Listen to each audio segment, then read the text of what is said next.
আসসালামু আলাইকুম, সবাইকে নৌশিন ব্লগে অনেক অনেক স্বাগতম।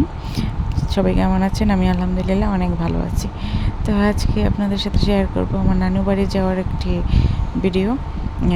নানু বাড়িতে গিয়ে কী করলাম, কী খেলাম, সেইটাই দেখতে থাকেন শেষ পর্যন্ত।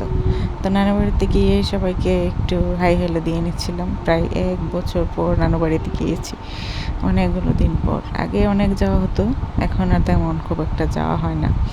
বিয়ে হয়ে যাওয়ার পর বা বাচ্চা কাচ্চা হয়ে যাওয়ার পর আর তেমন একটা কোথাও যাওয়া হয় না।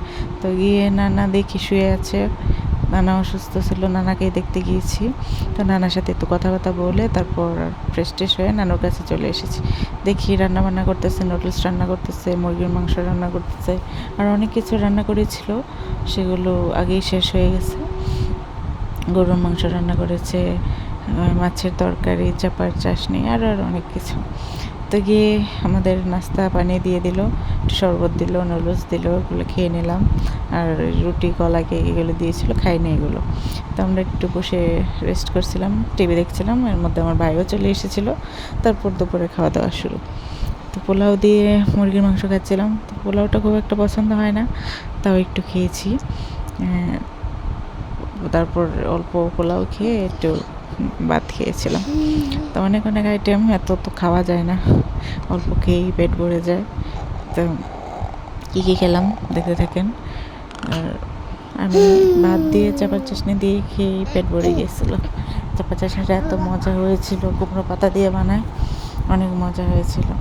এটা দিয়ে খেয়ে উঠেছি। আর গরুর মাংস নেইনি।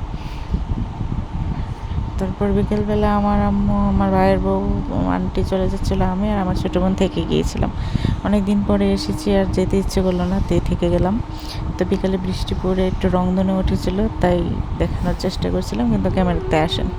তারপর সন্ধ্যার দিকে একটু ক্যারামেল চা বানালো আমার ছোটো বোন। তো আমি আর আমার ছোটো বোন খেলাম। তো নানু ওরা দুধ চা খায় না, ওরা রং চা খায়, ওরা আগে খেয়ে নিয়েছিল। তারপর আমরা দুধ চা বানিয়ে খেয়েছি রুটি তাওয়াতে সেঁকে, তারপর ওটা দিয়ে খেয়েছি, ভালোই লেগে। তো রাতে খাওয়া দাওয়া করে শুয়ে পড়েছিলাম। তো পরের দিন নাস্তা করে সবার কাছ থেকে বিদায় নিয়ে আমি আর আমার বোন বাড়িতে চলে গিয়েছি। তো একটু মনটা খারাপই লাগছিল।